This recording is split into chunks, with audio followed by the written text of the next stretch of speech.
사랑하는 성도 여러분, 오늘 하루도 주님의 평안이 여러분의 삶과 가정에 가득하기를 기도합니다. 하나님의 말씀을 통해 우리의 영혼이 새 힘을 얻는 이 귀한 시간에 오신 여러분 모두를 진심으로 환영합니다. 잠시 귀를 기울여 주님의 음성을 듣기 전에 이 말씀이 더 많은 영혼에게 흘러갈 수 있도록 구독과 좋아요를 통해 은혜의 통로가 되어주시길 부탁드립니다. 여러분의 작은 손길 하나가 어둠 속에서 길을 찾는 누군가에게는 등불이 될 수 있습니다. 여러분의 삶에 하나님의 축복이 항상 함께 하시기를 소망합니다. 성경은 우리가 영원한 생명을 위해 예수 그리스도를 믿고 의지할 때 하나님께서 우리의 모든 죄를 용서하실 뿐만 아니라 그분의 완전한 의로움을 우리에게 선물로 주신다고 약속합니다. 이로써 우리는 예수 그리스도 안에서 법적으로 그리고 신분적으로 완전한 의인이 됩니다. 생각해 보십시오. 이것은 인류 역사상 가장 위대한 거래이자 가장 놀라운 선물입니다. 나의 모든 죄와 허물, 부끄러운 과거를 그분께 드리고 그분께서 평생에 걸쳐 이루신 완전하고 흠없는 의로움을 대신 받는 것입니다. 저는 왜 수많은 사람들이 이 놀라운 제안을 거절하는지 평생 이해할 수 없었습니다. 죄의 짐을 벗어버리고 그 자리에 그리스도의 의로움을 덧입을 수 있는 이 기회보다 더 좋은 소식이 세상에 어디 있겠습니까? 이보다 더 큰 축복이 어디 있겠습니까? 많은 선한 의도를 가진 신앙의 스승들조차도 예수님의 구원 사역을 단지 십자가에서의 죽음만으로 축소하여 가르치는 경우가 종종 있습니다. 물론 우리 죄를 위한 예수님의 고난은 복음의 핵심 중의 핵심입니다. 예수님께서 우리의 죄에 대한 형벌을 대신 짊어지고 십자가에서 죽지 않으셨다면 우리에게는 어떠한 구원의 길도 없었을 것입니다. 하지만 그것이 전부가 아닙니다. 죄의 용서는 구원의 소극적인 측면, 즉 마이너스를 제로로 만드는 과정이라면 우리에게는 적극적인 측면, 즉 제로에서 플러스로 나아가는 과정이 반드시 필요합니다. 그것이 바로 그리스도의 의로움이 우리에게 전가되는 것, 즉 그분의 의의 옷을 우리가 더 신는 것입니다. 이로써 우리는 하나님 앞에 흠없는 자로 당당히 설 수 있게 됩니다. 예수님의 완전한 순종의 삶 전체가 우리의 구원을 위해 반드시 필요했던 것입니다. 우리는 지금 영적 전쟁의 한복판에 서 있습니다. 에베소서 말씀에 따르면 우리는 이 싸움에 대비하기 위해 하나님의 전신갑주를 입어야 합니다.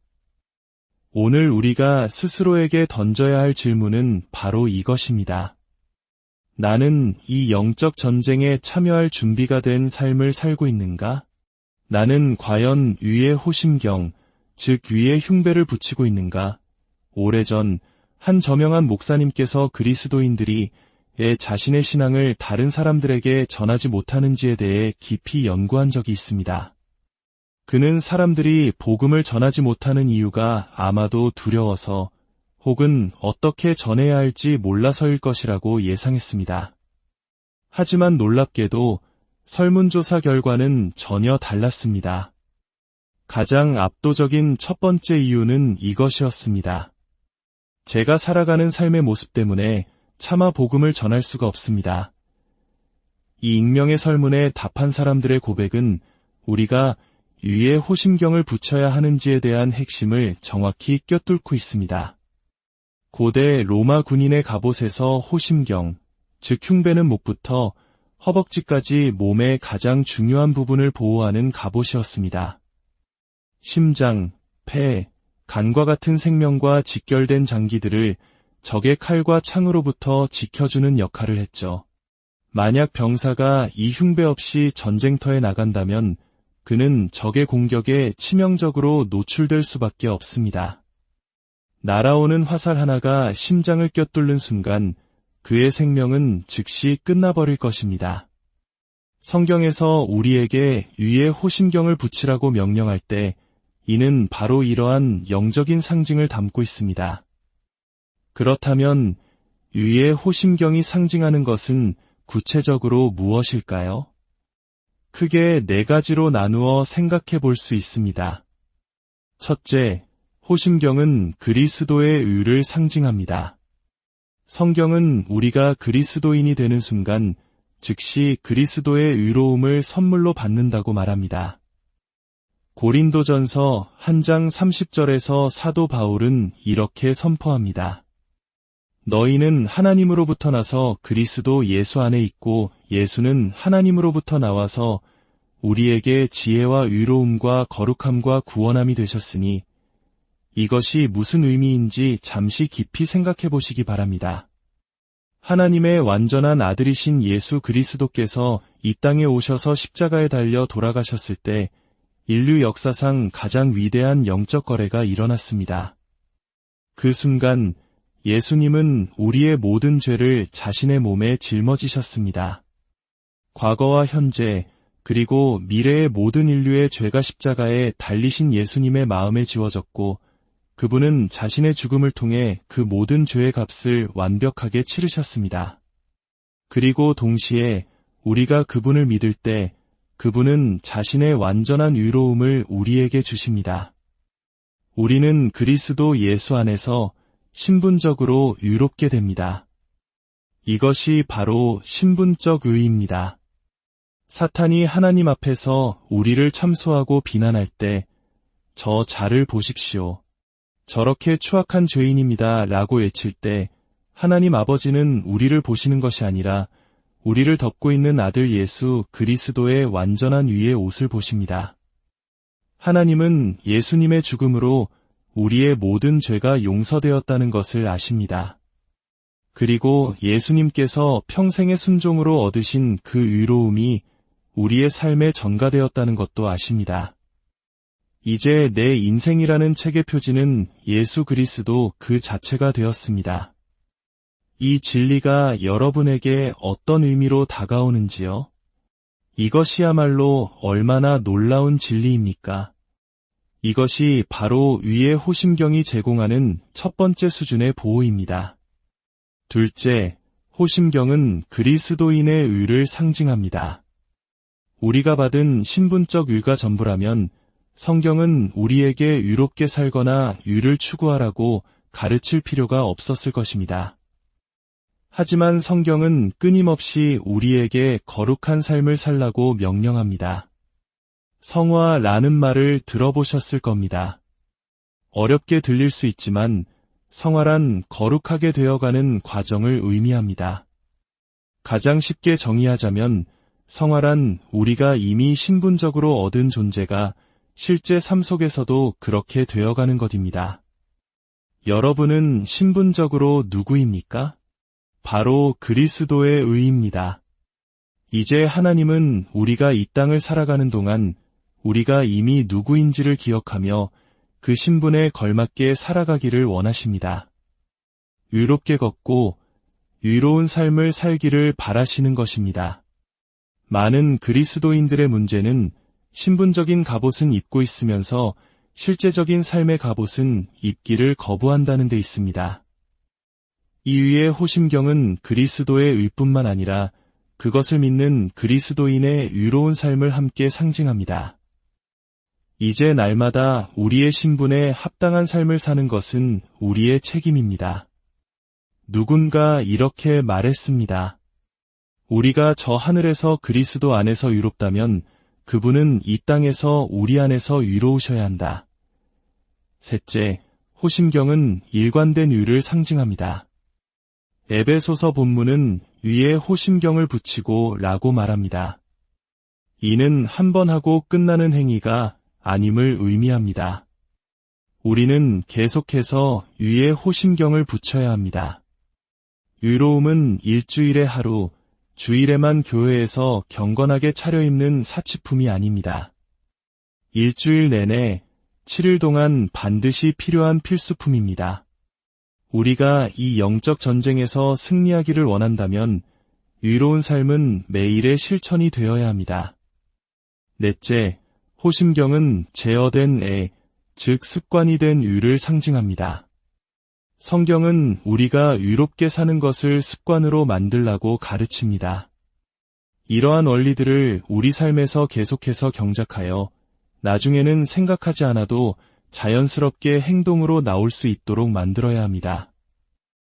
처음 신앙생활을 시작할 때는 모든 상황에서 무엇을 해야 할지 고민해야 했을지 모릅니다. 하지만 시간이 지나면서 하나님의 말씀과 원리들이 우리 마음의 하드드라이브에 깊이 새겨져 그것이 곧 나 자신이 되는 것입니다. 이것이 바로 우리 삶 속에서 그리스도의 의가 일관되고 제어된 모습으로 나타나는 것을 의미합니다. 그렇다면 어떻게 우리는 의로워질 수 있을까요?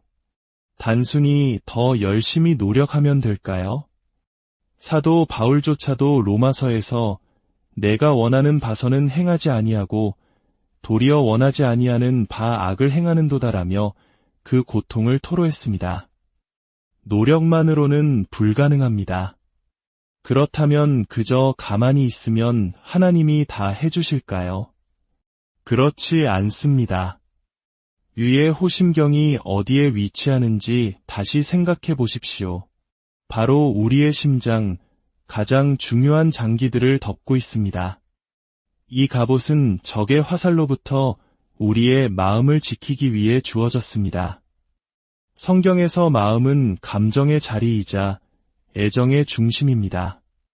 분노할 때 우리의 심장은 피를 뿜어내 얼굴을 붉게 만들고 두려움을 느낄 때 심장은 피를 제대로 보내지 못해 얼굴이 창백해집니다. 이처럼 우리의 마음은 감정과 직접적으로 연결되어 있습니다.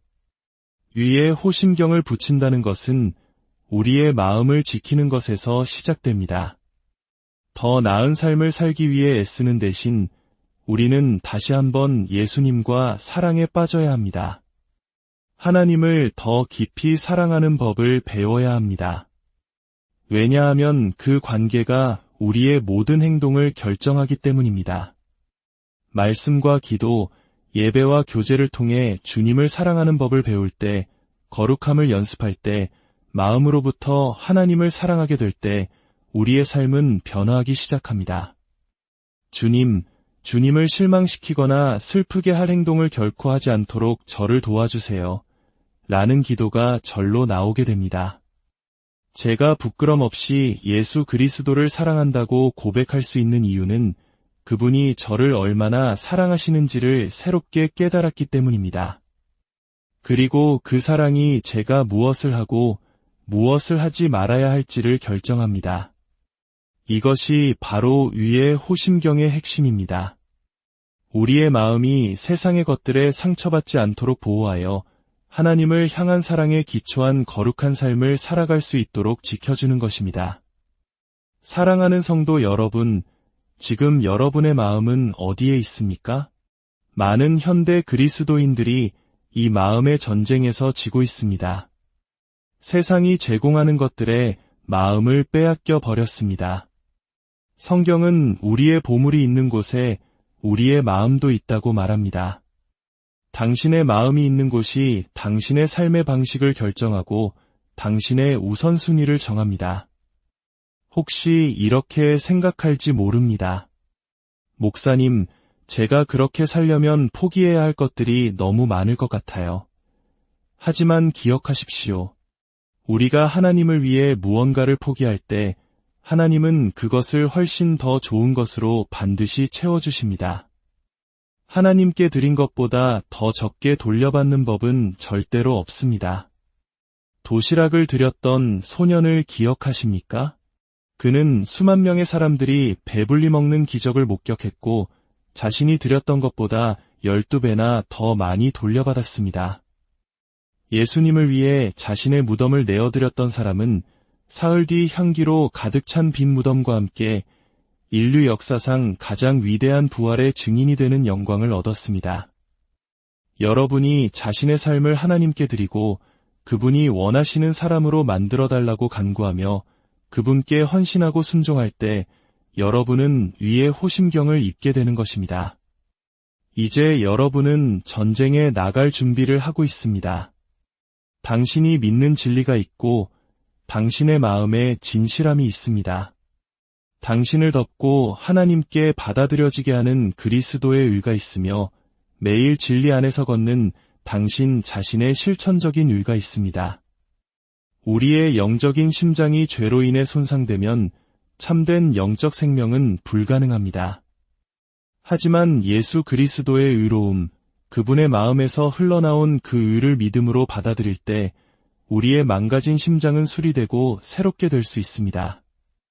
이것이 바로 복음의 능력입니다. 오늘 말씀을 통해 그리스도께서 주신 이의 옷을 입고 주님을 더욱 사랑함으로 의로운 삶을 살아내어 사탄의 모든 공격으로부터 여러분의 마음을 굳건히 지켜내는 저와 여러분이 되기를 주님의 이름으로